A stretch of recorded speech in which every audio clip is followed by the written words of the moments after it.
एक दिन की छुट्टी के बाद और कल बड़ी पॉलिसी से पहले हमारे बाजार फिर से खुलने के लिए हैं तैयार। एक्शन ग्लोबल स्क्रीन्स पर थोड़ा सुस्त होते दिख रहा है, बट हमारे बाजार में मंडे की अच्छी रिकवरी रही। 3 दिन की तेजी बनी हुई है। क्या ये चौथे दिन की तेजी में कन्वर्ट होगी या नहीं, कहां पर रखनी है आपको नजर बताएंगे आपको आने वाले 3 घंटों में। करते हैं शुरुआत।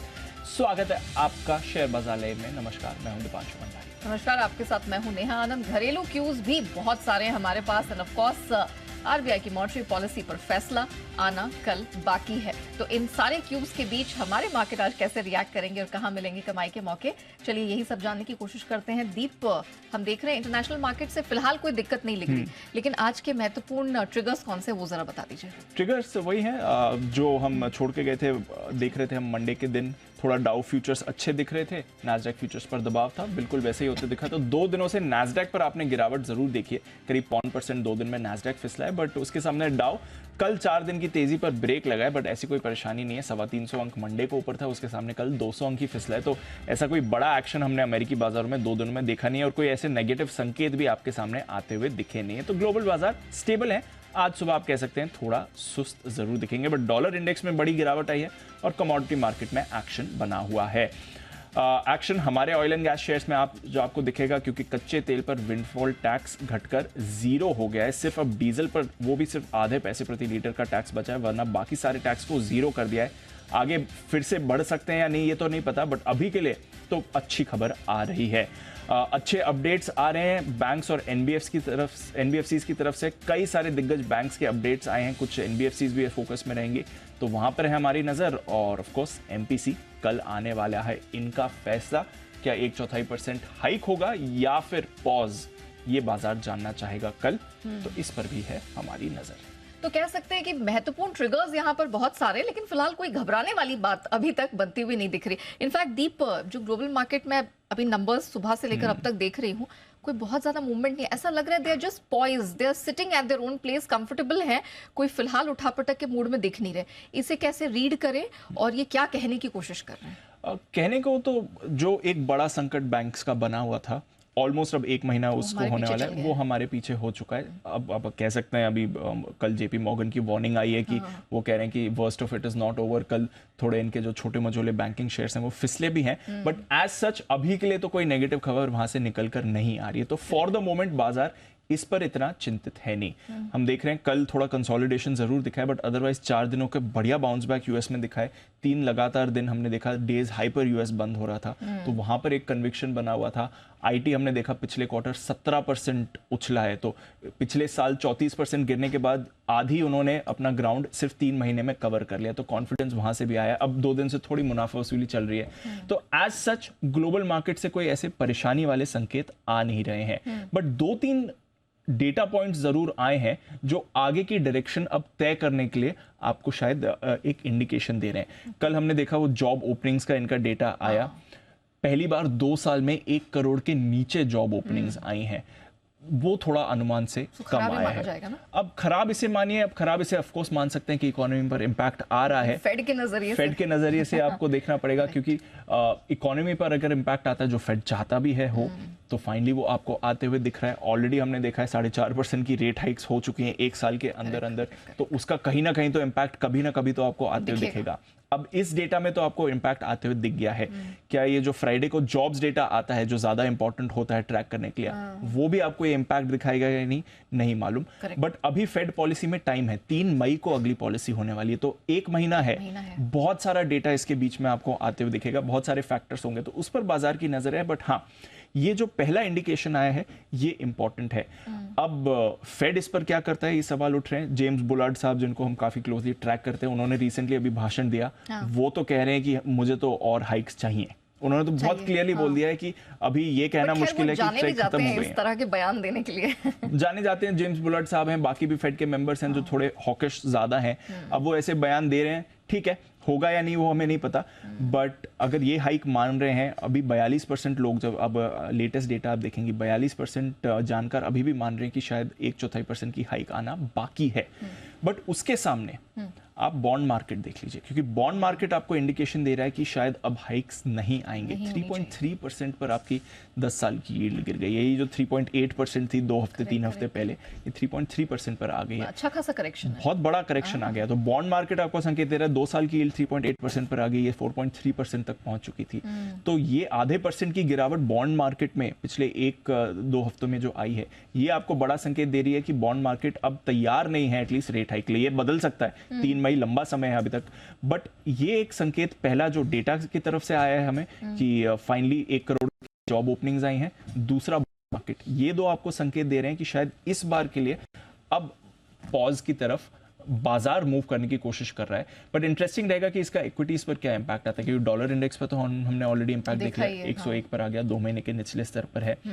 कल एप्पल की तरफ से एक ब्लूमबर्ग की रिपोर्ट आई है जो कह रही है कि एप्पल भी अब जॉब कट्स करने वाला है। अब तक हमने देखा है इतने सारे जॉब कट्स हो गए, 10-12 हजार गूगल, अमेजॉन, अल्फाबेट, फेसबुक, इन सब ने कर लिया, एक्सेंचर ने करे, एप्पल ने अभी तक नहीं किया था। अब एप्पल भी कर रहा है, उतना बड़ा लेवल पर नहीं करेगा, बट अगर एप्पल भी जॉब कट्स की बात कर रहा है तो कहीं ना कहीं फिर आपका जो इकोनॉमी पर इम्पैक्ट है वो आ रहा है। सबसे स्ट्रॉन्ग कंपनीज जिसने अभी तक नहीं किए थे वो भी अगर जॉब कट्स करने जा रहा है, ये सोचने पर मजबूर हो जाएगा कि अब वो कर रहे हैं, कहीं वो बहुत हार्श ना हो जाए। एब्सोल्युटली, क्योंकि इकोनॉमी पर अब वो इम्पैक्ट आ रहा है। वॉलमार्ट जॉब कट्स करने जा रहे हैं, रिटेल कंजम्पशन बेस्ड इकोनॉमी है इनकी, तो वहां से अगर आपको ये स्लो डाउन के संकेत आते हैं तो क्या उस पर रिएक्ट करने के लिए फेड इस बार के लिए पॉज करेगा या नहीं, इंपॉर्टेंट है, बट थोड़ा टाइम है उसके लिए। बट नॉनदलेस एक ये संकेत अमेरिका से जरूर आया है। अब बाजार का रिएक्शन इंटरेस्टिंग रहेगा, क्योंकि एक तरफ तो आप स्लो डाउन पर रिएक्ट करेंगे, अर्निंग सीजन आपका शुरू हो रहा है, ये अब कंफर्म करेगा कि ये जो स्लो डाउन जो हम थियोरेटिकली और डेटा में बात कर रहे हैं क्या वो कंपनीज के अर्निंग्स में रिफ्लेक्ट होता है कि नहीं। इन सारी कंपनीज जिन्होंने जॉब कट्स किए हैं क्या वहां पर रिफ्लेक्ट हो रहा है कि नहीं, क्या डिमांड पर असर आया है कि नहीं। तो काफी सारा एक्शन अभी आना बाकी है, बट एक इंडिकेशन कल आ गया है, पहला इंडिकेशन है, इस पर हम सब बेट्स नहीं लगा सकते हैं। फ्राइडे का इंडिकेशन ज्यादा इंपॉर्टेंट रहेगा, हालांकि फ्राइडे को मार्केट्स बंद रहेंगे तो उसका रिएक्शन आप मंडे को ही देखेंगे। सारे ग्लोबल मार्केट्स और हमारे मार्केट्स भी फ्राइडे को बंद ही हैं, बट अब जॉब्स डेटा और ज्यादा इंपॉर्टेंट हो जाता है यूएस का एक संकेत ये आने के बाद। लेकिन क्या फेड की प्रॉब्लम रियली खत्म होती दिख रही है? मैं थोड़ा कमोडिटी के पर्सपेक्टिव से पूछ रही हूँ, क्योंकि इन्फ्लेशन वाली चिंता है, कच्चा तेल एक बार फिर से दे रहा है, और जिस तरह की वो जो आप कह सकते हैं ना कोल्ड वॉर वाले संकेत ओपेक देशों के बीच में और यूएस के बीच में बनते हुए दिख रहे हैं, क्योंकि यूएस बिल्कुल उसे ये नागवार नहीं हुआ है, पसंद नहीं आया है कि ओपेक ने all of a sudden out of the blue इस तरह के कट्स और बड़े कट्स अनाउंस कर दिए हैं। कच्चे तेल ने रिएक्ट किया 33 लाख बैरल, 36.5 सब मिला के, क्योंकि हम अभी तक ओपेक सदस्यों के 11.5 लाख बैरल की बात कर रहे थे, रशिया को हमने गिना नहीं था, वो भी एलआई है, 5 लाख बैरल प्रतिदिन उनकी भी कट है यहाँ पे, तो वो कुल मिला के 16.5 हो जाता है, प्लस 20 तो इनका चल ही रहा है, जो कि साल के अंत तक होगा, और इसको ये जो फ्रेश कट्स हैं ये ले जाएंगे जनवरी तक। तो अब इनका साथ में आना, और उनका कहना भी एक तरह से वो अपने स्टैंड पॉइंट को यहाँ पर जस्टिफाई कर रहे हैं, कहते हुए भाई अमेरिका जो कि बड़ी इकोनॉमी है, चाइना जो दूसरी बड़ी इकोनॉमी है, अगर यहाँ पर कंजम्पशन, यहाँ से डिमांड के हमें पुख्ता सिग्नल्स नहीं मिल रहे हैं तो फिर तो हम बढ़ाएंगे। और अब सारे आप गोल्डमैन देख लीजिए, यूबीएस देख लीजिए, सब उन्होंने फिर से यहाँ पर जो टारगेट्स हैं फोकास बढ़ा दिए हैं, $95, $100 की ये सब बात कर रहे हैं। क्या ये चिंता लग रही है? आई थिंक डेफिनेटली तेल को आप इग्नोर नहीं कर सकते। और 2-3 चीजें काफी इंटरेस्टिंग है, जैसे आपने कहा, एक तो ये सरप्राइज बैठक होने वाली है उसके एक दिन पहले ही आपने कर दिया अनाउंसमेंट, तो बैठक की क्या वैल्यू अगर आप बैठक से पहले अनाउंस करें। दूसरा, सऊदी अरेबिया के जो रूलर हैं मोहम्मद बिन सलमान, उनका एक इंटरेस्टिंग इंटरव्यू 2 दिन पहले आया है, जहां पर उन्होंने कहा था कि अब हमें हर चीज अमेरिका से कंफर्म करने की जरूरत नहीं है, और वो इसके संकेत बहुत पहले ही दे चुके हैं कि आप ये मत बताइए कि हमें क्या करना है। एग्जैक्टली। और सबसे क्लोजेस्ट एलाई मिडिल ईस्ट का माना जाता है सऊदी अरेबिया, ऑयल मार्केट के हिसाब से सबसे इंपॉर्टेंट देश है सऊदी अरेबिया, तो वहां से अगर ऐसे संकेत आ रहे हैं कि अब हमें हर चीज यूएस से कंफर्म करने की जरूरत नहीं है, तो वो दिखा रहा है कि थोड़ा हॉस्टाइल एटीट्यूड इनका बन रहा है। अब एक डेस्परेट मूव भी आप मान सकते हैं, जैसे हम उस दिन डिस्कस कर रहे थे, अनिल जी भी कई बार इस पर टिप्पणी दे चुके हैं कि संभालने के लिए आप ये सारे आर्टिफिशियल मेजर्स कर रहे हैं। अगर आप 3.5% अपनी कैपेसिटी साल की काट कर चल रहे हैं तो आप क्लियरली आर्टिफिशियली प्राइसेस को बैलेंस करने की कोशिश कर रहे हैं। वॉर आ गया, वो हमने पचा लिया, रेट हाइक्स आ गए, वो हमने पचा लिए, चीन में सुस्ता आई, फिर चीन रीओपन हुआ, वो हमने पचा लिया। फिर भी अगर आपको आर्टिफिशियल मेजर्स लाने पड़ रहे हैं कच्चे तेल के दाम को संभालने के लिए, तो वो नॉनदलेस एक डेस्परेशन दिखा रहा है। डिमांड उतनी स्ट्रांग नहीं है जितनी होनी चाहिए, बट ऑफ कोर्स $80-85 इन्फ्लेशनरी तो होता ही है। हमारे लिए अच्छी बात है कि हम ऑलरेडी $80-85 से क्या इससे भी काफी ऊपर का $140 का लेवल हम देख कर आ चुके हैं। एक साल से हम ये लेवल्स देख ही रहे हैं, राइट। 70-75 के नीचे गया नहीं है ऑन अ सस्टेन्ड बेसिस तेल 1-1.5 साल से। तो हमारे इन्फ्लेशन के लिए तो हम इसे पचा चुके हैं, हम इससे एडजस्टेड है। हमारा विंडफॉल टैक्स भी अभी आपने देखा कट गया, हालांकि दोबारा बढ़े या नहीं पता नहीं, तो हम इसे पचा चुके हैं। सोना $2000 के ऊपर है, रिकॉर्ड हाई पर हमारे मार्केट में, बट इन्फ्लेशनरी प्रेशर्स के हिसाब से सोना हमारे लिए कुछ करता नहीं है। चिंता की बात नहीं, क्योंकि उसमें ऑलरेडी हम उसमें काफी हद तक इंपोर्ट्स को कंट्रोल कर चुके हैं। तो जहां तक हमारा कैड का सवाल आ जाता है, उसको लेके इतनी दिक्कत है नहीं। इनफैक्ट जो कच्चे तेल पर इन्होंने मूव भी किया है, ये भी मुझे थोड़ा अटपटा इसलिए लगा क्योंकि चाइना और भारत जो कि दो बड़े कंज्यूमर्स के तौर पर आ जाते हैं, वो ऑलरेडी रशिया से काफी मात्रा में सस्ता तेल ले रहे हैं। और ऑलरेडी सऊदी और बाकी जो देश है, कुवैत, यूएई, ये 2 बार अपने ऑफिशियल सेलिंग प्राइस बढ़ा चुके हैं, तीसरी बार बढ़ाने की बात कर रहे हैं। तो अब ये खरीदार कौन होगा इसका, ये एक भी एक बड़ी अटपटी सी बात लगी। वही आई थिंक ट्रेडिंग बेसिस पर ये आर्टिफिशियली प्राइस मेंटेन कर रहे हैं, बट वही बात है कि हम इन प्राइसेस को पचा चुके, तो हमारे लिए इतनी दिक्कत की परेशानी नहीं होगी। बाकी जगह आप ऐसा मूवमेंट नहीं देख रहे हैं। सोना भी इन्फ्लेशन हिसाब से नहीं है, वो थोड़ा कैड पर असर पड़ता है, थोड़ा इंपोर्ट पर असर पड़ता है, बट वो फिर आप इंपोर्ट्स एडजस्ट होते भी देखते हैं। हमने देखा है 2000 के ऊपर जब भी सोना रहता है, हमारे इंपोर्ट प्राइसेस एडजस्ट हो जाते हैं। और हमारा मार्केट भी तो प्राइस सेंसिटिव है, ऊंची कीमतों पर आता भी नहीं है, कोई खरीदने नहीं आता। और अभी उतना हेवी हमारा हेवीएस्ट ऑफ वेडिंग सीजंस नहीं है। वेडिंग सीजन तो खैर ऑल थ्रू द ईयर वो डिमांड रहती है, बट उतना हेवी नहीं है जितना आप सेकंड हाफ में देखते हैं। दूसरी बात, बेस मेटल्स में आप ये एक्शन नहीं देख रहे हैं, वो सस्टेन नहीं कर पा रहे, तो वहां से उतनी बड़ी चिंता नहीं आ रही है। एग्री कमोडिटीज में भी आप शुगर छोड़ दीजिए, जो शुगर के कुछ अलग फैक्टर्स हैं, बाकी एग्री कमोडिटीज में भी वैसा आपको इन्फ्लेशनरी प्रेशर नहीं दिख रहा है, और महंगाई वाला प्रेशर नहीं दिख रहा है जो आपको डॉलर इंडेक्स गिरने पे पूरे कमोडिटी स्पेस में दिखता है। तो जो फंडामेंटल डिमांड है वो उतनी मजबूत नहीं है कि इसको इन्फ्लेशनरी प्रेशर या सस्टेन्ड या लंबे समय तक जो इन्फ्लेशनरी प्रेशर जो 2021 के रीओपनिंग के बाद हमने एक साल के लिए देखा था, वैसा इस समय संकेत अभी के लिए तो नहीं आ रहा है। तो एक चिंता का विषय, ऑफ कोर्स कच्चा तेल आप कभी भी इग्नोर नहीं कर सकते, भारत के लिए 75% हमारा इंपोर्ट है, बट वैसी चिंता नहीं आ रही है जितना शायद 1-1.5 साल पहले इतने बड़े प्राइस मूवमेंट, इतने बड़े अनाउंसमेंट पर आ सकती थी। तो एक फैक्टर रहेगा, बट फिलहाल 85 पर हमारे लिए न्यूट्रल है, हमारे लिए ना ही पॉजिटिव है, ना ही ऑफ कोर्स वो सहारा तो नहीं दे रहा जो 70 पर दे, बट इतना परेशानी वाली भी बात 85 पर कच्चा तेल हमारे लिए। और अगर हम अपने क्रूड बास्केट को भी देखें तो ऑलमोस्ट 30-35% वो ट्रिम डाउन हो चुका है पिछले 9 महीनों से, तो वो दिक्कत की बात नहीं। अच्छा दीप, ये तो इंटरनेशनल फैक्टर्स हो गए, हमारे मार्केट्स में भी कोई ट्रिगर्स की और डेटा की भरमार काफी है, तो इन्हें कैसे देखा जाए, और सबसे पहले तो वो है कौन से जहां हम नजर रखेंगे? अर्निंग सीजन शुरू होने वाला है 11 तारीख से, आईटी कंपनीज एज ऑलवेज आएंगी, बैंक्स के आने वाले, वहां पर हमें रखनी पड़ेगी नजर। अपडेट्स, हमारी पूरी टीम, इतने सारे अपडेट्स आ रहे हैं 3-4 दिनों से, भर के अपडेट्स आ रहे हैं। अब तो शॉर्टलिस्ट करना भी मुश्किल हो गया क्योंकि सारी बड़ी कंपनीज के अपडेट्स आ रहे हैं, महत्वपूर्ण है और इंपॉर्टेंट अपडेट्स आए हैं। अच्छी बात इसमें क्या है, बैंक्स के अपडेट्स बहुत मजबूत आ रहे हैं, लोन ग्रोथ के नंबर्स जबरदस्त आंकड़े आपको आते हुए दिख रहे हैं, कोई भी परेशानी की बात नहीं है, आ रही है फाइनली। एब्सोल्युटली, क्रेडिट डिमांड आपकी अच्छी है, रेट्स बढ़ रहे हैं, तो डिपॉजिट ग्रोथ भी आपकी अच्छी आ रही है, तो बैंक्स की तरफ से कोई बात नहीं। इसलिए हम देख रहे हैं कि 3-4 दिनों से जो लीडरशिप आई है वो बैंक निफ्टी ने आपको बहुत बढ़िया लीडरशिप दिखाई, क्योंकि बाजार इसे ऑलरेडी एंटिसिपेट कर रहा था कि ऐसे अपडेट्स आने चाहिए आपके।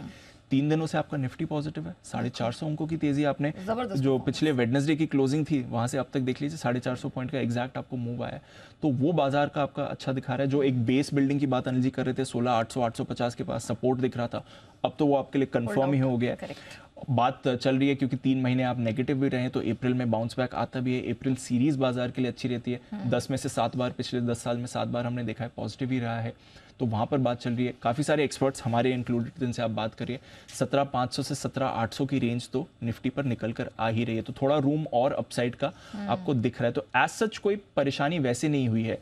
ब्रॉडर मार्केट का पार्टिसिपेशन आ रहा है, mid cap small cap stocks में हमने देखा है, कैश स्टॉक्स में स्पेसिफिक एक्शन आपको अच्छा आते दिख रहा है। कई सारी उभरती हुई थीम्स आ रही हैं, डिफेंस वापस रेडार पर आ गया है, इंफ्रा कैपिटल गुड्स अच्छा कर ही रहा है। ऑटोज में हमने देखा है बहुत ही बढ़िया ऑटोज के आंकड़े आए हैं, फाडा का कमेंट्री भी आई है ओवर द वीकेंड, जो आपको अच्छी दिख रही है, कोई ऐसी परेशानी वाली वहाँ की बात नहीं, जबरदस्त आंकड़े वहाँ पर हैं। तो GST collection second highest ever रहा है, तो वैसे कोई संकेत हमारे बाजार को डीरेल करने के लिए नहीं है। ग्लोबल मार्केट्स का भी पूरा सहारा है। 4 दिनों से आपको एफआईज की खरीदारी दिख रही है, कोई ऐसी हाई कन्विक्शन वाली कैश की खरीदारी नहीं है, बट 4 दिनों से पॉजिटिव हुई है। चलिए 2 दिन आप उसमें फिर भी एक्सपायरी रिलेटेड मूव्स ले लें, बट पिछले 2 दिनों का जो पॉजिटिव एफआईज का एक्शन है वो भी आपको सहारा दे रहा है।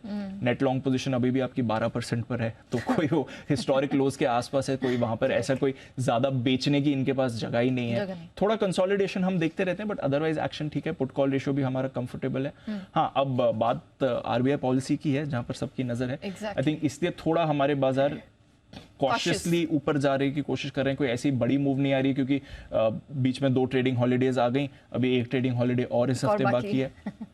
तो पोजीशन आप कैरी फॉरवर्ड करें या नहीं करें, वो कन्विक्शन रहता है। क्योंकि अगेन, अगर आप मंडे को कैरी फॉरवर्ड करते पोजीशन, ट्यूसडे को आप खुश रहते क्योंकि मंडे का एक्शन अच्छा था। आज थोड़ी आपको चिंता रहती क्योंकि कल एक्शन उतना अच्छा नहीं था। तो वैसा है, बट अदरवाइज कोई परेशानी नहीं है।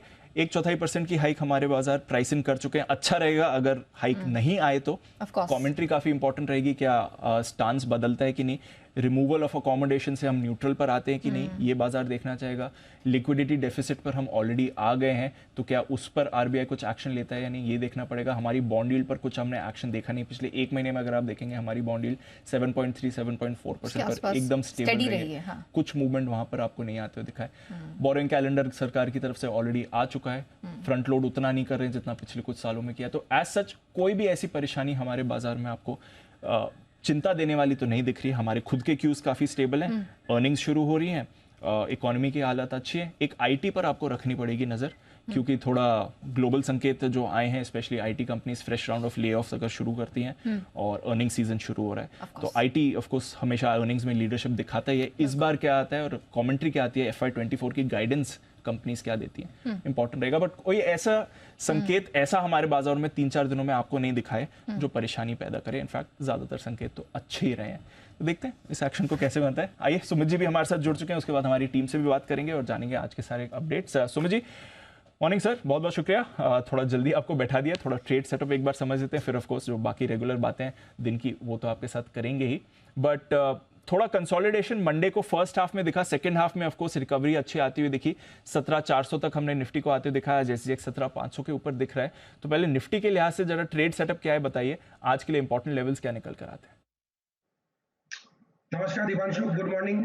दीपांशु, मैं तो और भी जल्दी आ चुका था, ये तो टेक्निकल फॉल्ट की वजह से 10 मिनट और टाइम लग गया मुझे, वरना मैं आप लोग के साथ 8 बजे ज्वाइन हो रहा था।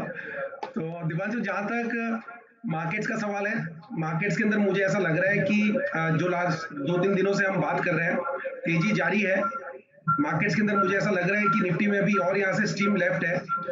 निफ्टी मेरे को लग रहा है कि 17,600 या 17,700 तक का लेवल भी दिखा सकता है। तो आज का दिन और कल का दिन भी मुझे लगता है कि निफ्टी के अंदर अपसाइड बायस ही देखने मिलेगा। अब गैप अप ओपनिंग मिलती है, तो गैप अप ओपनिंग के बाद एक प्रॉब्लम होती है मार्केट्स में कि मार्केट या तो 3 से 4 घंटे के लिए साइडवेज मोड में चले जाते हैं या ऊपरी लेवल से थोड़ा सा दबाव देखने को मिलता है। तो आज भी मार्केट खुलने के साथ यही देखना है कि कितना गैप अप मिलता है। 150 पॉइंट के आसपास का गैप अप मिलेगा अगर, तो उसके बाद फिर देखना होगा कि ऊपरी लेवल पे कहाँ पे ये सस्टेन करता है। 17,600 आप ये मान के चले कि इसका पहला पड़ाव बनेगा, 17,700 इसका दूसरा पड़ाव बनेगा, और इन 2 लेवल तक तेजी संभव है, तेजी पॉसिबल है। ऊपरी लेवल देखने को मिलने चाहिए। कोई भी अगर डिप आता है नीचे में 17,400, 17,450 लेवल तक, तो उस डिप के अंदर निफ्टी में एक बार खरीदारी करके काम करें। इसने रिसेंट के हाई तोड़ दिए हैं, तो जब तक ये रिसेंट के हाई के ऊपर सस्टेन करता है 17,300, 17,350 के ऊपर, तब तक बायस पॉजिटिव रहेगा। इंट्राडे वॉलेटिलिटी के अंदर खरीदारी करके चलने का सलाह रहेगा। और ऊपर के अंदर 17,600 से 17,700 तक के लेवल निफ्टी में एक बार देखने को मिल सकते हैं। ओके, आज के लिए आप एक्सपेक्ट कर रहे हैं, क्योंकि एक गैप अप तो दिख रहा है अगर आप एसजीएक्स को फॉलो कर रहे हैं। चलिए, गैप अप नहीं भी आता है, 17,400 450 के आसपास ओपनिंग होती है, तो क्या करना चाहिए और आज के लिए इंपॉर्टेंट लेवल्स क्या फिर दिखते हैं? 17,525 के आसपास ट्रेड कर रहा है, तो इन लेवल्स के आसपास तो मेरे को लगता है ओपन होना ही चाहिए। तो जो प्रीवियस क्लोजिंग था निफ्टी का वो 17,398 यानी 17,400 के आसपास था। तो अगर ये 17,500 के आसपास खुला है, तो उसके बाद कोई भी छोटा मोटा रिट्रेसमेंट अगर आता है 50 से 60 पॉइंट का नीचे की तरफ 17,400 के आसपास या 17,450 के आसपास, तो उन लेवल्स के अंदर निफ्टी में खरीदारी करके चलने का सलाह रहेगा। ऊपर में 17,600 इमीडिएट टारगेट मुझे लगता है निफ्टी में देखने को मिलने चाहिए। ओके, तो चलिए 17,500 के आसपास मूव आई कि 17,600 के टारगेट तो आपके लिए निकल कर आ ही रहे हैं निफ्टी के लिए। बैंक निफ्टी में क्या करना है सुमित जी? लीडरशिप बरकरार रही है, बैंक निफ्टी की 40,800 तक आ चुका है। यहाँ पर फिर इंपॉर्टेंट लेवल्स क्या रहेंगे? बैंक निफ्टी की देखिए कल की क्लोजिंग 40,800 की थी। बैंक निफ्टी के अंदर यहाँ से इमीडिएटली जो ऊपर में लेवल देखने को मिल सकते हैं वो 41,200 से लेके 41,300 तक के हैं। Gap up opening bank Nifty के अंदर भी देखने को मिलेगा 200 से 300 पॉइंट के आसपास का। तो 41,100 41,200 के आसपास बैंक निफ्टी खुलना चाहिए। गैप अप मिलने के बाद जो भी इंट्राडे में नेक्स्ट 1 घंटे 1.5 घंटे में रिट्रेसमेंट आता है, उस रिट्रेसमेंट में लोअर लेवल्स पे निफ्टी बैंक निफ्टी दोनों में खरीदारी करना है। बैंक निफ्टी के अंदर ऊपर में इमीडिएट हर्डल 41,300, उसके बाद 41,600 650 के आसपास का बनेगा। ये दो हर्डल को आप आज इंट्राडे के लिए मान के चले। 41,300 टूट गया तो 41,600 से 650 तक का मूव आज ही या फिर नेक्स्ट ट्रेडिंग सेशन यानी कल देखने को मिल सकता है। नीचे में जो इसका आपको सपोर्ट मान के चलना है 40,850 40,900, ये नीचे में सपोर्ट बनेगा 40,850 40,900 और दूसरा सपोर्ट बनेगा 40,500। ये दो सपोर्ट मान के चले बैंक निफ्टी में। 40,500 जब तक नीचे में टूटेगा नहीं तब तक बायस इसमें पॉजिटिव रख के चलना है। गैप अप के बाद कोई भी इंट्राडे में रिट्रेसमेंट देखने को मिलता है तो उसमें खरीदारी की जा सकती है। 41,300 से लेके 41,600 तक के लेवल बैंक निफ्टी में ऊपर में देखने को मिल सकते हैं। टेक्निकल चार्ट्स के अकॉर्डिंग भी जो बैंक निफ्टी में रिसेंट का स्विंग बना है 8 मार्च के आसपास या 9 मार्च के आसपास का बना है, जो 41,670 के आसपास का बैंक निफ्टी में हाई लगा है, तो ये वहीं पर रेजिस्टेंस फेस करेगा और वहां तक एक बार बैंक निफ्टी में ऊपर का मूव देखने को मिलना भी चाहिए 1 से 2 दिनों के अंदर। थोड़ा पुट कॉल रेशियो समझिए बैंक निफ्टी का 1.29 पर है। इसे ओवरबॉट जोन में माना जाए या कंफर्टेबल रहेगा? बेसिकली क्या ऊपरी स्तरों पर मुनाफा वसूली का प्रेशर आ सकता है सर? बिल्कुल आ सकता है, लेकिन दीपांशु एक बार ये मान के चलना चाहिए कि ओवरसोल्ड लेवल से इंडेक्स ने रिकवरी का संकेत दिखाया है। तो जैसे पहले जब मार्केट गिरावट होता था तो पीसीआर अगर लोअर लेवल्स पे था तो भी हमको गिरावट ही देखने को मिल रहा था और पीसीआर लोअर लेवल्स पे सस्टेन कर रहा था। अब जब ये मार्केट पुलबैक और बाउंस बैक का बन रहा है तो इमीडिएट 1 दिन या 2 दिन में ये नहीं सोचना चाहिए कि ऊपरी लेवल से सेलिंग प्रेशर इमीडिएट आ सकता है। There is a possibility that PCR sustain करे और इंडेक्स के अंदर स्लोली ग्रेजुअली थोड़ा ऊपर का मूव देखने को मिले और इंट्राडे में फॉल आए और फिर वापस से गैप अप ऊपर की तरफ देखने को मिले, जो कि हमें लास्ट 2 से 3 ट्रेडिंग सेशन में देखने को मिला है। तो ऊपरी लेवल पे दबाव जरूर बनेगा, लेकिन ओवरऑल बायस एक बार पॉजिटिव रख के इस हफ्ते में एटलीस्ट काम करना है, क्योंकि यहाँ से चार्ट्स ये संकेत दे रहे हैं कि ऊपर का मोमेंटम बाकी है और ये ऊपर का रेजिस्टेंस फेस करे बिना फ्रेश सेल ऑफ बनना नहीं चाहिए। तो यहाँ से कोई भी गिरावट आता है तो उसके अंदर हमको वापस से बाय का व्यू लेके ही काम करना है दोनों इंडेक्स के अंदर। तो बाय का व्यू ही लेकर चलिए और अगर ऊपरी स्तरों पर मुनाफा वसूली दिखे या डिप आए तो वापस री एंट्री के लेवल्स ही माने जाएंगे। चलिए सुमित जी हमारे साथ बने हुए हैं, थोड़ी देर में उनकी पिक ऑफ द डे भी लेनी है, बाकी मेहमान भी जुड़ेंगे। आइए तब तक हमारी टीम के साथ बात करते हैं और इतने सारे जो अपडेट्स आए हैं और बाकी खबरें हैं वो भी जान लेते हैं। कुशल, साथी वरुण, अरमान और आशीष हमारे साथ है तैयार। कुशल, मॉर्निंग, बताएं फर्स्ट राउंड ऑफ ट्रिगर्स और खबरें क्या क्या है? बिल्कुल, तो मैं तो ट्रिगर से शुरुआत कर लेता हूं, बट अपडेट्स आगे फॉलो ऑन होंगे और न्यूज़ राउंड्स भी काफ़ी सारे होने वाले हैं। पर सबसे पहले ट्रिगर्स के लिहाज से डीएफएम फूड्स पर नजर रखिए, कंपनी आज डीलिस्ट हो जाएगी। साथ ही ब्राइटकॉम ग्रुप एएसएम फ्रेमवर्क में ये शॉर्टलिस्ट हुआ है, तो ये एक अपडेट ब्राइटकॉम ग्रुप के स्टॉक के लिए। साथ साथ एक्स डेट है पीएनबी हाउसिंग फाइनेंस के राइट्स इशू की। यही नहीं, ग्लोबल इवेंट्स में हांगकांग और चीन के बाजार आज ट्रेडिंग हॉलिडे है वहां पर। और साथ ही आईपीओ अपडेट भी है। आज एवलॉन टेक का दूसरा दिन है जहां पर जो 6 तारीख तक ये एवलॉन टेक जो है खुला रहेगा। प्राइस बैंड 416 से 436 रुपए प्रति शेयर तय किया गया है। और यहाँ पर जो पहला दिन का अपडेट है, कुल मिलाकर 3% ये आईपीओ बढ़ता हुआ दिखा है। रिटेल निवेशकों का पार्टिसिपेशन अब तक 16% तक का रहा है। ओके, चलिए तो ट्रिगर्स के साथ कर चुके हैं कुशल शुरुआत, लेकिन बढ़ते हैं वरुण की तरफ। वरुण बताइए स्टॉक्स न्यूज़ की लिस्ट क्या कहती है? ओके, तो स्टॉक्स न्यूज़ की लिस्ट में सबसे पहले तो क्वार्टरली अपडेट्स बैंकिंग और एनबीएफसी सेक्टर के दूंगा। आपको क्विकली बता देता हूँ। एचडीएफसी बैंक कासा रेशियो जो है 48.2% से घटकर 44% के आसपास आ चुका है यहाँ पे। इसके अलावा डिपॉजिट जो है 20.8% की बढ़ोतरी है। एडवांसेस में 16.9% के आसपास की बढ़ोतरी है। एचडीएफसी लिमिटेड लोन ग्रोथ जो है 11.6% के आसपास रही है। ग्रॉस एडवांसेस जो है एडवांसेस इनकम 260 करोड़ के आसपास रही है।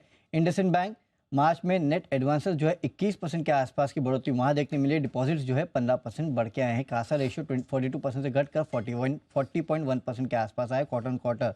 बजाज फाइनेंस कस्टमर फ्रेंचाइजी 20% बढ़े हैं। नए लोन्स 20% बढ़े हैं। कोर एयूएम जो है 29% के आसपास की बढ़ोतरी जो है उसमें देखने मिली है। डिपॉजिट बुक जो है 45% के आसपास की बढ़ोतरी हुई है। आरबीएल बैंक कुल डिपॉजिट 7% बढ़े हैं। कासा 14% के आसपास बढ़ा है। ग्रॉस एडवांसेस 16% बढ़े हैं। कासा रेशियो जो है 37.4% पे आए हैं, 36.6% बढ़ के क्वार्टर क्वार्टर। बंधन बैंक 31 मार्च तक कोल्ड डिपॉजिट 12.2% के आसपास बढ़े हैं, रिटेल डिपॉजिट 3.4% बढ़ा है, कासा डिपॉजिट 6% के आसपास बढ़ के निकल के आया है। लोन्स एंड एडवांसेस में 9.8% की बढ़ोतरी है। फेडरल बैंक ग्रॉस एडवांसेस करीब 20% बढ़े हैं, कुल डिपॉजिट 17.5% बढ़ के निकल के आए हैं। एयू स्मॉल फाइनेंस बैंक कुल डिपॉजिट 32% बढ़ा है, ग्रॉस एडवांसेस 26% बढ़े हैं और कासा रेशियो जो है फ्लैट रहा है 38.4% के आसपास। सूर्योदय स्मॉल फाइनेंस बैंक यहाँ पे ग्रॉस एडवांसेस 21% बढ़ के आए हैं, कुल डिपॉजिट 34% बढ़े हैं और जो डिसबर्समेंट है उसमें करीब 72% के आसपास की अच्छी खासी साल दर साल बढ़ोतरी देखने मिली है। एम&एम फाइनेंस Q4 में डिसबर्समेंट 50% बढ़ के आए हैं, 13,750 करोड़। कलेक्शन एफिशिएंसी जो है करीब 105% के आसपास रही है, जो कि काफ़ी अच्छी है। इसके अलावा एक खबर ये भी आई है कि बैंक ऑफ बड़ौदा के साथ इन्होंने करार किया है, कोर लोन के सोर्सिंग के लिए करार जो है वो किया गया है, कार लोन के सोर्सिंग के लिए, माफ़ कीजिएगा। South Indian bank gross advances 16.5% बढ़े हैं, कुल डिपॉजिट कम बढ़े हैं 2.8% के आसपास के, और कासा जो है उसमें भी केवल 2% के आसपास की बढ़ोतरी हुई है, तो यहाँ ध्यान रखिएगा। और पूनावाला फिनकॉर्प कुल डिस्बर्समेंट 151% बढ़े हैं, अब तक के हाईएस्ट एवर लेवल पे पहुंच चुके हैं। एयूएम में 37% के आसपास की बढ़ोतरी है। इन्होंने कहा है कि ग्रॉस एनपीए 1% के नीचे है, FY25 तक ऐसे ही रहेंगे। नेट एनपीए माफ कीजिएगा, और ग्रॉस एनपीए जो है 1.55% के नीचे है। तो क्लियरली बैंकिंग एनबीएफसी स्पेस आज खासा बजिंग रहेगा, वहां पर रहने वाली है हमारी भी नजर। अरमान बताइए, और कौन से सेक्टर्स हैं और कौन से स्टॉक्स हैं जिनसे जुड़ी खबरें निकल कर आई हैं? जी, कई सारे अपडेट है Q4 और FY23 के, जिसमें अगर आप वेदांता लिमिटेड, जहाँ पे Q4 में अगर आप देखें तो उन्होंने कुल एल्यूमिनियम का उत्पादन लगभग 0.4%, लगभग फ्लैट के आसपास जो है वहाँ पर अगर आप देखेंगे बढ़ोतरी रही है। और अगर आप Q4 की बात करें, वहाँ पे सेलेबल सिल्वर का प्रोडक्शन लगभग 13% बढ़कर आया है। और खबरों में वहाँ पर सब्सिडरी बैल्को ने SPV के जरिए जो अपना छत्तीसगढ़ के एल्यूमिनियम कारोबार के लिए 105 मेगावाट का जो हाइड्रो रिन्यूएबल पावर के लिए पावर डिलीवरी का करार किया है। हिंदुस्तान जिंक, यहाँ पर भी Q4 का अपडेट है, वहाँ पर इन्होंने माइंड मेटल का आउटपुट लगभग 2% बढ़कर आया है और रिफाइंड मेटल का प्रोडक्शन लगभग 3% बढ़कर आया है। और खबर भी है जिसमें वेदांता के ग्लोबल जिंक कारोबार को खरीदने की डील जो है वो हो सकती है रद्द। उन्होंने अपडेट दिया है रिपोर्ट से, सरकार के विरोध के चलते जो है ये फैसला लिया जा सकता है। मैरिको लिमिटेड, यहाँ पर Q4 में कंजोआई ग्रोथ लो सिंगल डिजिट रह सकती है और उसके अब ग्रॉस मार्जिन बढ़ने से ऑपरेटिंग मुनाफा जो है बढ़ने में मदद मिलेगी। इंडियन एनर्जी एक्सचेंज, यहाँ पर मार्च 23 में लगभग आप 12% की बढ़ोतरी देखेंगे ओवरऑल वॉल्यूम्स में, और उसी के साथ साथ अगर आप देखें तो पूरे FY23 में कीमतों में साल दर साल लगभग 35% की आपको बढ़त दिखेगी। इंडियन ऑयल कॉर्पोरेशन, यहाँ पर FY23 में रिफाइंड प्रोसेस्ड जो है वहां पर आपको लगभग 10% की बढ़ोतरी दिखेगी और लिक्विड पाइपलाइन वहां पर भी लगभग आपको 14% की बढ़ोतरी दिखेगी। और उसी के साथ साथ पेट्रोल बिक्री में अगर आप देखेंगे लगभग 19% की आपको बढ़ोतरी है। भारत डायनामिक्स, यहाँ पर भी FY23 का अपडेट है जो 31 मार्च तक टर्नओवर लगभग अगर आप देखें तो 2500 करोड़ 2460 करोड़ के आसपास आता हुआ दिखा है, जो है पिछले साल के अगर आप मुकाबले देखेंगे तो काफी कम है। नेशनल फर्टिलाइजर, यहाँ पर FY23 में रिकॉर्ड यूरिया का प्रोडक्शन होता हुआ दिखा है, लगभग 66.72 लाख MT से अधिक फर्टिलाइजर्स बेचे हैं। और अंत में फैक्ट लिमिटेड की बात करें तो वहां पर FY23 में फर्टिलाइजर प्रोडक्शन लगभग 1.07 MMT होता हुआ दिखा है और सेल्स टर्नओवर 6100 करोड़ का। ओके, चलिए कुशल, लौटते हैं आपके पास राउंड 2 के लिए। बताइए खबरों के दम पर और कहां एक्शन दिखने वाला है? बिल्कुल नेहा, आप देखिए राउंड 2 में ऑयल एंड गैस से जुड़े हुए स्टॉक्स फोकस में रहने वाले हैं, क्योंकि यहाँ पर क्रूड पेट्रोलियम पर विंडफॉल टैक्स जो है जीरो कर दिया है। पहले 3500 रुपये प्रति टन ये रखा गया था। यही नहीं, डीजल एक्सपोर्ट्स पर भी विंडफॉल टैक्स में कटौती का ऐलान किया है और अब यहाँ पर 0.5 रुपीज़ पर लीटर यहाँ पर ये डीजल एक्सपोर्ट्स पर विंडफॉल टैक्स लगेगा। तेजस नेटवर्क, स्टरलाइट टेक, जितनी भी टेलीकॉम इक्विपमेंट वाली कंपनियां हैं वो फोकस में रहेंगी, क्योंकि टेलीकॉम सेक्रेटरी का बयान आता हुआ दिखा है कि देश में जो टेलीकॉम इक्विपमेंट बनाने वाली कंपनियां हैं उनको PLI का फायदा मिलेगा, जिसमें जो 5G fixed wireless access equipment बनाएंगे अगर, तो उसके लिए PLI बेनिफिट क्लेम कर सकेंगी कंपनियां। UPL फोकस में है। कुछ खबरें ऐसी आ रही हैं कि चीन, EU, जापान में आयात होने वाले सोडियम साइनाइड पर जो एंटी डंपिंग ड्यूटी है उसकी जांच इन्होंने शुरू कर दी है। UPL और हिंदुस्तान केमिकल कंपनी, इनकी तरफ से ये शिकायत पर ये जांच शुरू की गई है। NBCC फोकस में है, क्योंकि यहाँ पर भारत सरकार से लगभग 448 करोड़ रुपए के कॉन्ट्रैक्ट मिलते हुए दिखा है। मिजोरम इंडो बांग्लादेश बॉर्डर पर ये रोड बनाने के लिए ऑर्डर है। रेलटेल, यहाँ पर भी कंपनी को बिहार स्टेट इलेक्ट्रिसिटी डेवलपमेंट से कुल 115 करोड़ के 2 ऑर्डर्स मिले हैं।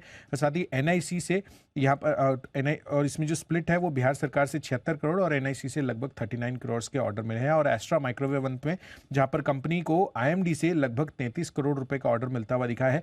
तो इस वजह से ये जो ऑर्डर विंस वाली खबरें हैं उस पर जो स्टॉक्स हैं वो फोकस में रहेंगे। चलिए last leg of stocks and news की तरफ बढ़ते हैं। वरुण बताइए, और कौन से सेक्टर्स पर रहेगी नजर? देखिए, सबसे पहले तो भारत फोर्ज रामकृष्ण फोर्जिंग पे नज़र रखेगा, क्योंकि नॉर्थ अमेरिका के क्लास 8 ट्रक नंबर्स जो है वो आ चुके हैं। साल दर साल करीब 11.6% की गिरावट है, और महीने दर महीने अगर आप देखेंगे तो 16.6% के आसपास की गिरावट हुई है। ब्रिटानिया इंडस्ट्रीज 72 रुपये प्रति शेयर के इंटरिम डिविडेंड का ऐलान किया है। 13 अप्रैल को रिकॉर्ड डेट एक्स डेट है। भारतीय एयरटेल, इस कंपनी के जो FCCB होल्डर्स थे, आपको याद होगा जनवरी 2020 में इस कंपनी ने FCCBs जारी किए थे। उसमें से कुछ होल्डर्स ने 521 के भाव पे जो FCCBs है उनको कन्वर्ट करने के लिए कहा है। करीब 7 लाख शेयर जो है इनको जारी किए जाएंगे। इसके बाद भी करीब $908 मिलियन के आसपास के FCCBs जो है वो आउटस्टैंडिंग रहने वाले हैं। लेमेंटली, कंपनी ने बेंगलुरु में व्हाइटफील्ड में 88 रूम्स के लिए लाइसेंस करार जो है वो कर लिया है। अक्टूबर 2023 तक होटल शुरू होने की उम्मीद है। इसके अलावा इंडिगो पेंट्स कंपनी ने एप्पल केमी इंडिया प्राइवेट लिमिटेड के साथ शेयर परचेस और शेयर सब्सक्रिप्शन एग्रीमेंट जो है वो कर लिया है। 51% के आसपास की हिस्सेदारी जो है वो खरीदी जाएगी 30 करोड़ में। NHPC, कुछ खबरें ये आ रही है रॉयटर्स के हवाले से कि सरकार NTPC के 2 हाइड्रो पावर जो है उसको NHPC को, माफ़ कीजिएगा, बेच सकती है। तो बेसिकली NHPC और NTPC दोनों को रडार पर रखिएगा। और आखिरी में एक बल्क डील है SML इशूज़ में। यहाँ पे प्रमोटर्स ने नवोदय एंटरप्राइजेस करीब 95,000 शेयर्स यानी कि 0.66% के आसपास की इक्विटी जो है 834 रुपये 55 पैसे के भाव पे खरीद ली है। हिस्सेदारी 7.64% से बढ़ के 8.29% पे पहुंच चुकी है। ओके, तो ढेरों खबरें हैं, कई सारे अपडेट्स आए हैं और वहां पर आपको इम्पैक्ट भी आते हुए दिखेगा। आइए इसके बारे में और डिटेल्स लेते हैं। ब्रोकरेजेस का क्या कहना है इन अपडेट्स पर, और बाकी ब्रोकरेजेस क्या कह रही हैं FIR।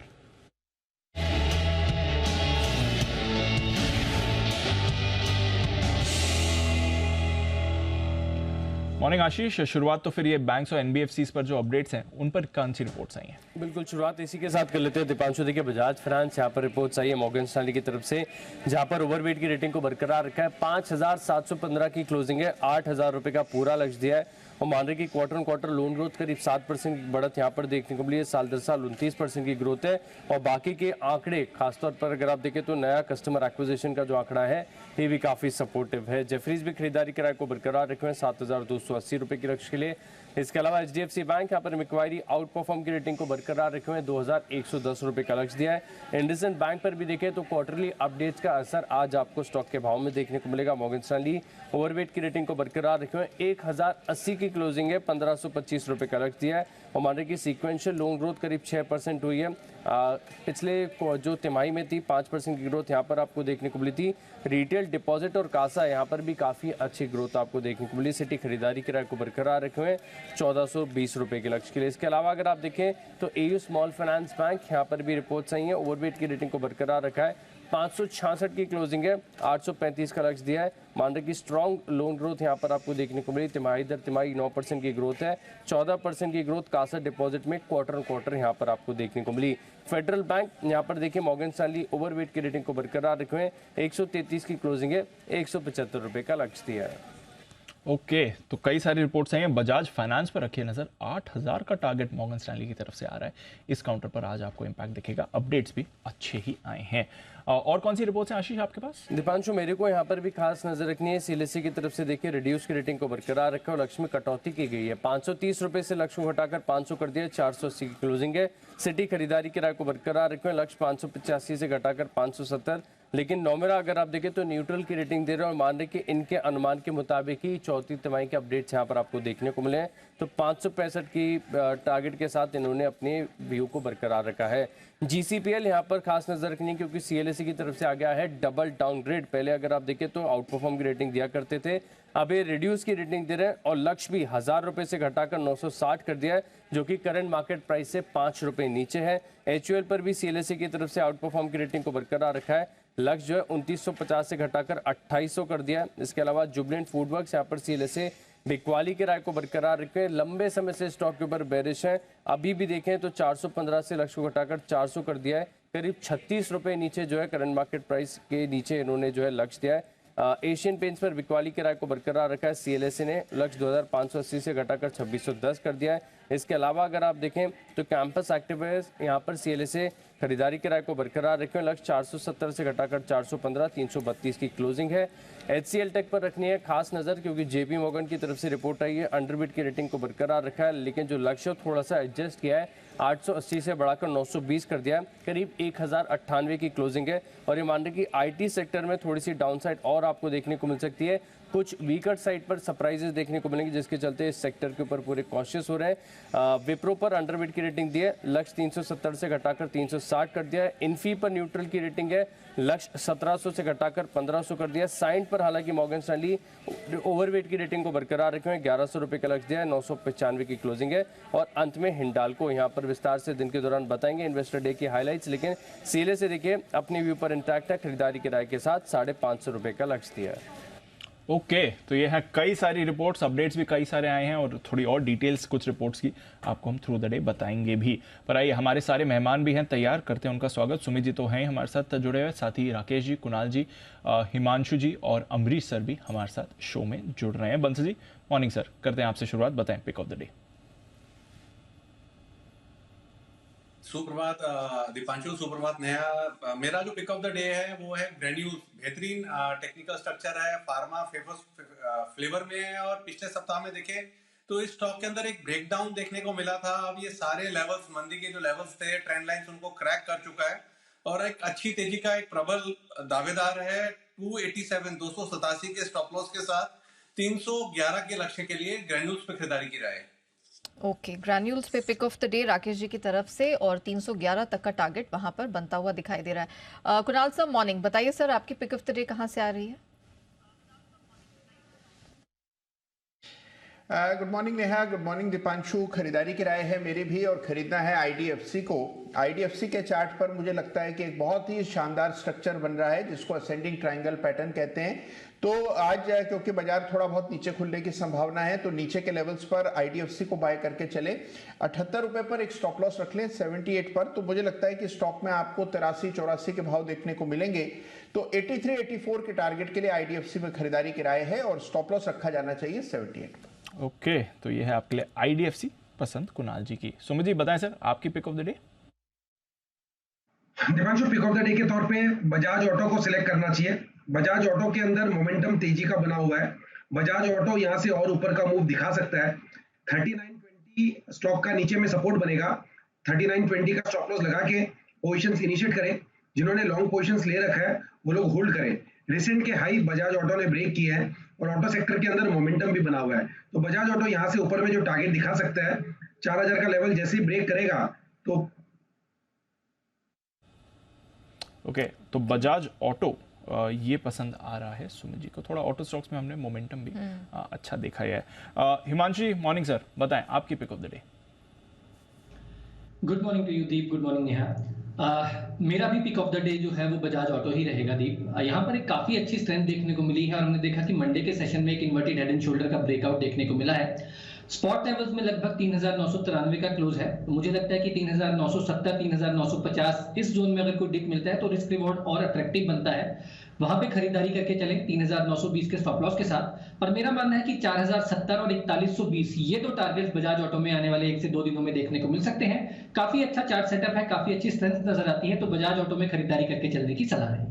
तो हिमांशु जी और सुमित जी दोनों बजाज ऑटो पे आज बेट करके चल रहे हैं। पिक ऑफ द डे दोनों की तरफ से बजाज ऑटो में है और हिमांशु जी को लगता है 3970 या 50 के आसपास बेस्ट बाय बजाज ऑटो में बनती दिख रही है। 3920 का स्टॉप लॉस, 4070 एंड इवेंचुअली 4120 तक का टारगेट बनता हुआ दिख रहा है। सुमित जी हमारे साथ एक बार फिर से जुड़ चुके हैं। सुमित जी आपने कहा था कि 4000 के पार के लेवल्स को फोकस करना है।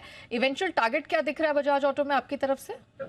ये तो एकदम बढ़िया वाला कोइंसिडेंस हो गया नया, एकदम सेम डिट्टो लेवल्स निकल के आ रहे हैं। मेरा फोन लाइन डिस्कनेक्ट हो गया, इसके लिए टारगेट नहीं बोल पाया था। तो जो टारगेट मेरे बन के आ रहे हैं ऊपर में वो 4100, यानी वो भी ऑलमोस्ट हिमांशु के साथ सेम ही बन रहे हैं। और नीचे में स्टॉप लॉस भी आप देखेंगे तो एकदम डिट्टो सेम स्टॉप लॉस है 39.20 का। तो यानी टेक्निकल लेवल्स के हिसाब से जो लेवल निकल के आ रहे हैं वो यही है, 39.20 के स्टॉप लॉस से बजाज ऑटो में खरीदारी करें। 4100 से 4150 रुपए तक के लेवल बजाज ऑटो में ऊपर की तरफ देखने को मिल सकते हैं। ये दो टारगेट्स को ध्यान में रखते हुए खरीदारी करें, और कल के सेशन के अंदर इसमें ब्रेकआउट आ चुका है तो ये मूव कंटिन्यू रहना चाहिए। मार्केट्स की तेजी के साथ इसमें 100 से 150 रुपए की चाल ऊपर की तरफ देखने को मिलनी चाहिए, तो खरीदारी कर सकते हैं बजाज ऑटो। ओके, जबरदस्त कन्विक्शन बजाज ऑटो में बनता हुआ। सुमित जी, हिमांशु जी, दोनों की पसंद है, ये पिक ऑफ द डे है। अब बारी आती है अमरीश सर की। सर गुड मॉर्निंग, बहुत स्वागत है, बताइए आपकी पिक ऑफ द डे कहाँ से आ रही है? Good morning Neha, good morning Deep. आज का पिक और एक ऑटो स्टॉक ही है, महिंद्रा सीआई ऑटोमोटिव लिमिटेड। ये इसका प्रोमोटर स्पेन का सीआई ऑटोमोटिव ग्रुप है और जल्दी इसका नाम सीआई ऑटोमोटिव इंडिया हो जाएगा, क्योंकि एमएनएम ग्रुप का जो होल्डिंग है वो काफ़ी कम हो गया है। I think they are completely exiting. एक ऑटो एंसिलरी है जो बनाती है फोर्जिंग, स्टैंपिंग्स, गियर्स, कास्टिंग्स और कॉम्पोजिट्स। डाइवर्सिफाइड कस्टमर बेस है, plants across India and Europe. करीब 51% रेवेन्यू आता है इंडिया से, बैलेंस फ्रॉम यूरोप। और जो नया केपेक्स जो स्पेंड कर रहे हैं लोग, this is clearly directed towards EVs. German जो ट्रक फोर्जिंग प्लांट था जो लॉस मेकिंग था उनका, वहाँ पे वन टाइम लॉस बुक किया है लास्ट क्वार्टर में, and it's been put up for sale. Otherwise देखें तो स्ट्रॉन्ग ऑपरेटिव कैश फ्लोज है। इनका कैलेंडर ईयर एंडिंग होता है इन दिसंबर। तो CY22 लास्ट ईयर का देखा है कि 30% ग्रोथ हुआ रेवेन्यू का, और मैनेजमेंट का एक्सपेक्टेशन है कि आगे जाके एबिटा मार्जिन होंगी करीब 16 to 17%। तो कैलेंडर ईयर 24 का जो मेरा एक्सपेक्टेड ईपीएस है करीब 28 का है, और टारगेट होता है वो 76 का। तो यह है आपके लिए महिंद्रा CIE, जहां पर अमरीश सर का है भरोसा। स्टॉक में भी काफ़ी सारा एक्शन आपको आते हुए दिखेगा। आइए, इतने सारे अपडेट्स आए हैं, उस पर हमारे एक्सपर्ट्स की एक एक करके राय ले ली जाए। अमरीश सर, आपसे ही शुरुआत करूंगा। बजाज फाइनेंस, बाकी अपडेट्स भी आए हैं बट बजाज फाइनेंस क्योंकि अपडेट अच्छे आए हैं, न्यू लोन्स 20% बढ़कर आए हैं इनके लिए, वो इंपॉर्टेंट फैक्टर रहेगा। और दूसरा जो ब्रोकरेजेस का भरोसा है, मॉर्गन स्टैनली 8000 के टारगेट दे रहा है, जेफरीज 7920 के टारगेट दे रहा है, 5700 पर काउंटर है। तो बड़े बड़े टारगेट्स भी निकल कर आ रहे हैं, अपडेट्स भी अच्छे आ रहे हैं। आपकी अप्रोच क्या है बजाज फाइनेंस पर सर? मैं इनफैक्ट उतना पॉजिटिव नहीं हूँ बजाज फाइनेंस पे, और इस रिपोर्ट के हिसाब से ये स्टॉक बढ़ता है। I think it's time to possibly book out to certain extent, क्योंकि जिस हिसाब से Jio will disrupt the market going ahead, जैसे बजाज फाइनेंस ने डिसरप्ट किया था 7-8 साल पहले, I think similarly Jio will disrupt the market. तो मुझे लगता है कि यहाँ पे मार्जिन प्रेशर रहेगा। तो I think it's a very good opportunity to book out at higher levels. यदि 8000 तक पहुंचता है then I think it should be sold. ऊपर की लेवल्स पर उतना भरोसा नहीं है अमरीश सर को, तो ब्रोकरेजेस की जो पॉजिटिविटी है वो अमरीश सर इस समय शेयर नहीं कर रहे हैं। बट मंडे को हमने देखा डेज हाई पर क्लोज हुआ था, एंड आखिरी 15 मिनट में एक बढ़िया स्पाइक था, जो निफ्टी की रिकवरी थी उसमें बजाज फाइनेंस का भी योगदान था। चार्ट्स पर कुणाल जी एक बार बजाज फाइनेंस देख लें, 5700 के ऊपर बंद हुआ डेज हाई पर मंडे को। अपडेट्स भी अच्छे हैं, ब्रोकरेज की रिपोर्ट्स भी अच्छे हैं। आज के लिए इंपॉर्टेंट लेवल्स क्या है, और गैप अप हो तो फिर क्या करना है इसमें?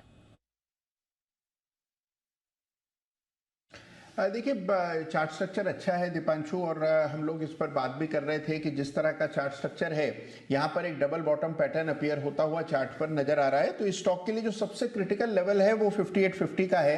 5850 के ऊपर अगर ब्रेकआउट होता है तो डबल बॉटम पैटर्न की पुष्टि हो जाएगी, और फिर आपको इसमें वापस से 62-6300 के भाव आते हुए दिखेंगे। तो मेरी राय है कि इन स्तरों पर जिनके पास पोजीशन है बिल्कुल होल्ड करके चलें। क्रिटिकल लेवल जो चार्ट पर इमीडिएटली इंपॉर्टेंट है वो है 5650 नीचे की तरफ। तो 5650 के आसपास ही स्टॉप लॉस होना चाहिए अगर आपकी एग्जिस्टिंग लॉन्ग पोजीशंस हैं।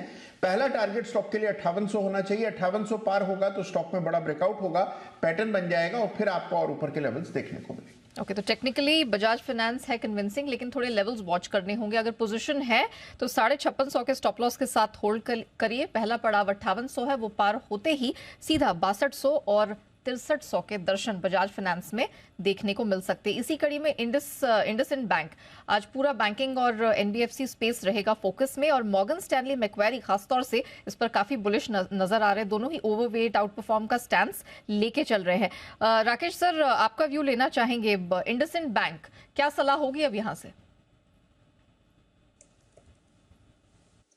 नेहा, अगर इंडसइंड बैंक को देखें तो टेक्निकल स्ट्रक्चर अच्छा है, पिछले 4 दिनों से कंटिन्यूसली रैली ले रहा है, और जिनके पास है होल्ड की राय है। नीचे में 1065 के अराउंड का स्टॉप लॉस आता है और टेक्निकली 1096 1098 एक नियर टर्म टारगेट है, तो खरीदारी की राय है on IndusInd bank. Okay, IndusInd bank यहाँ पर अपडेट अच्छा है। बंधन बैंक यहाँ पर भी रखिए नज़र, अपडेट यहाँ पर भी बढ़िया आपको आते दिखा है। 12% डिपॉजिट ग्रोथ है, बढ़िया एक्शन आया, कासा 6% बढ़कर आया है, लोन ग्रोथ 10% की इन्होंने दिखाई है और 2-3 दिनों से स्टॉक में एक बाउंस बैक भी रहा है। हिमांशु जी, बंधन बैंक चार्ट्स क्या कहते हैं सर इसके? 200 के ऊपर बाउंस बैक इसने दिखाया है। देखिए, अगर मैं इंटरमीडिएट टर्म या लॉन्ग टर्म चार्ट देखता हूं तो दोनों ही वीक हैं। हालांकि शॉर्ट टर्म में स्टॉक ओवरसोल्ड क्रैक देखने को मिला था स्टॉक में और वहां से एक अच्छी रिकवरी स्टॉक ऑलरेडी अटेम्प्ट कर चुका है। जहां तक शॉर्ट टर्म चार्ट्स और लेवल्स का सवाल है तो मुझे लगता है मेरे लिए 215 220 ये एक बहुत इंपॉर्टेंट सप्लाई जोन और रेजिस्टेंस की तरह काम करता हुआ नजर आ सकता है। हालांकि इस अपडेट के बाद हो सकता है स्टॉक थोड़ी सी अपसाइड और दिखाए और हो सकता है स्टॉक 212 215 रुपए की तरफ रैली जो है वो एक्सटेंड करता हुआ नजर आए। लेकिन मेरा मानना है कि शॉर्ट टर्म के लिहाज से 215 रुपए के आसपास सप्लाई और वापस से प्रॉफिट बुकिंग देखने को मिल सकती है। तो मैं वॉच करूंगा, अगर 215 220 के ऊपर स्टॉक आने वाले दिनों में सस्टेन करता है और मूव दिखाने की कोशिश करता है, तब यहां पर हो सकता है सस्टेन तेजी देखने को मिले। ओके, तो सस्टेन तेजी के लिए 215 और 20 का लेवल पार करना जरूरी है बंधन बैंक के लिए। लेकिन बहुत सारे बैंक्स हैं जिस पर यहाँ ब्रोकरेजेस काफी बुलिश होते हुए नजर आ रहे हैं। उन्हीं में से एक है फेडरल बैंक। इसमें भी कुछ अच्छी स्ट्रेंथ का कन्विक्शन हमने जब मंडे डिस्कशन कर रहे थे बनता हुआ दिखा था और मॉर्गन स्टैनली ओवरवेट स्टैंस इस पर लेकर चल रहे हैं। Kunal sir, federal bank charts पे क्या अभी भी स्टीम बाकी है यहाँ से? देखिए, जिस तरह का चार्ट स्ट्रक्चर है नेहा, हमने स्टॉक में एक कंसोलिडेशन देखा है और पिछले 2-3 सत्रों में अच्छा मूव आया। एक रेजिस्टेंस के करीब अब ये स्टॉक ट्रेड कर रहा है और ये रेजिस्टेंस 134 135 के आसपास है, जो मौजूदा भाव से बहुत पास के भाव हैं। और हमने देखा है कि इसको सोमवार को भी अगर आप चार्ट पर देखें तो ऊपरी स्तरों से थोड़ा नीचे होकर के बंद हुआ, तो 135 136 के लेवल्स पार होंगे तो नया फ्रेश ब्रेकआउट होगा। तो मेरी राय में थोड़ा वेट एंड वॉच करना चाहिए। 135 136 के ऊपर स्टॉक टिक जाता है तो तब इसमें खरीदारी की राय होगी और फिर 140-42 के भाव भी आते दिखेंगे। तो ये है आपके लिए फेडरल बैंक 140 142 के लेवल आते हुए डेज हाई पर बंद होता था। हालांकि मंडे के सेशन में हमने इसमें देखी थी, बट दिग्गज एचडीएफसी बैंक इसकी तरफ से भी एज एक्सपेक्टेड जो 15 से 20% की रेंज में ग्रोथ दिखाता है वैसी ही है। डिपॉजिट्स 21% बढ़े हैं, लोन ग्रोथ करीब 17% की आई है। सुमित जी, एचडीएफसी बैंक 1600 के ऊपर है, हल्का सहारा दिया था मंडे को, इतना एक्टिव नहीं था ट्रेड में, बट 1600 के ऊपर इंपॉर्टेंट लेवल्स क्या है इसके लिए? दिवांशु, देखिए, बैंकिंग स्टॉक्स के अंदर और बैंक के अंदर मोमेंटम अभी और बन सकता है। एचडीएफसी बैंक पिछले 4 दिनों से लोअर लेवल से तेजी दिखा रहा है। 1550 1560 के लेवल से कंटिन्यूसली 5 दिन तक इसने तेजी दिखाई है और अभी 1600 के आसपास थोड़ा सा पॉज ले रहा है, लेकिन ये मोमेंटम और बनेगा अभी। और ऊपर के अंदर 1650 रुपए तक के लेवल शॉर्ट टर्म में ट्रेडिंग के लिहाज से एचडीएफसी बैंक में देखने को मिलने चाहिए। 1650 का लेवल टूटेगा, उसके बाद इसमें और बढ़िया मोमेंटम बनेगा। फिलहाल आप मान के चलें कि 1650 तक के लेवल तक के लिए एचडीएफसी बैंक में ऊपर का मूव बनेगा। तो जिन्होंने पोजीशंस बनाई है वो लोग होल्ड करें, कोई भी 10-20 रुपए का डिप आता है तो खरीदारी करें 1640 1650 के टारगेट्स के लिए। ओके, तो एचडीएफसी बैंक अभी भी स्ट्रेंथ यहाँ से बाकी है। क्लोजिंग 1610 के पास दिखी थी, सपाट क्लोजिंग थी। अगला पड़ाव सीधा 1650 का बनता दिख रहा है। तो अगर पोजीशन बना रखी है, बिल्कुल होल्ड करने की रिकमेंडेशन है। थोड़ा नीचे का स्टॉप लॉस जरूर लगा ले। लेकिन बहुत सारी हमने देखा है फॉरेन ब्रोकरेजेस की नजर एफएमसीजी स्पेस की कंपनियों पर भी है। मैरिको उनमें से एक है। कुछ यहाँ पर हम कह सकते हैं मिक्स बैग सा स्टैंस निकल कर आया है। सिटी और मैक्वेरी तो इसको लेकर कुछ पॉजिटिव हैं, लेकिन ऑफकोर्स सीएलएसए या नोमुरा की तरफ से देखा जाए तो उतना एक्सुबरेंस नहीं नजर आया है। वहीं गोदरेज कंज्यूमर ले लें, एचयूएल ले लें, ब्रिटानिया, इन सब पर भी अलग अलग और मिक्स बैग रिकमेंडेशंस निकल कर आई हैं। अमरीश सर, एफएमसीजी स्पेस, इसमें अब आपको व्यू कैसा लग रहा है और इन तमाम जायंट्स में आपकी पसंद कौन सा है? मेरी पसंद इसमें है डाबर, एचयूएल, आईटीसी, नेस्ले और ब्रिटानिया। ये सब मेरे पिक्स हैं, पर क्लियरली डिपेंड करता है कि how the monsoon pan out, क्योंकि इस बार डर है कि monsoon may not be up to the mark like the last 3-4 years।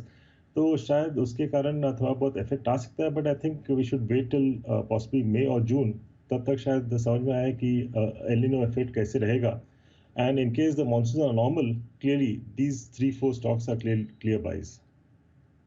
थोड़ा एफएमसीजी पर बायस है, बट मॉनसून्स पर डिपेंड करता है कि मॉनसून की परफॉर्मेंस कैसी रहती है।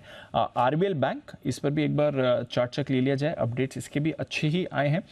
टोटल लोन ग्रोथ करीब 16% की रही है, डिपॉजिट 7% बढ़कर आए हैं, कास्या 37.4 पर है। बंसी जी, आरबीएल बैंक जरा देखें, मिड कैप बैंक्स काफ़ी एक्टिव थे मंडे के सेशन में। आरबीएल भी डेज हाई पर बंद हुआ था, 145 का लेवल। जी दीपांशु, स्ट्रक्चर भी बढ़िया है और टेक्निकली दीपांशु जिनके पास है, मेरी मानना है बने रहना चाहिए। 144 के अराउंड क्लोजिंग है। 146 दीपांशु एक ब्रेकआउट लेवल है, 146 के ऊपर निकल के सस्टेन करेगा तो एक फ्रेश खरीदारी का कैंडिडेट बनेगा, और 146 के ऊपर निकलता है तब यहाँ पे टारगेट 149 150 के बैठते हैं।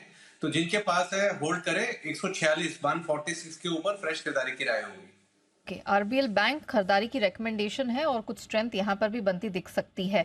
लेकिन जिस तरह से गोल्ड की कीमतें, सोने की कीमतें रिकॉर्ड पर रिकॉर्ड्स ऊपर के लेवल्स बनाती चली जा रही है, हमारा focus James and jewellery space पर और खास तौर से इस स्पेस की टाइटन पर रहेगा। आज हमने देखा है ब्रोकरेज रिपोर्ट भी यहाँ पर सीएलएसए की तरफ से आई है, बाय का स्टैंस बरकरार है। अमरीश सर, जिस तरह से सोने की कीमतें चमकती हुई नजर आ रही हैं, आपको इस ओवरऑल सेक्टर के लिए कैसी पिक्चर बनती हुई दिखाई दे रही है?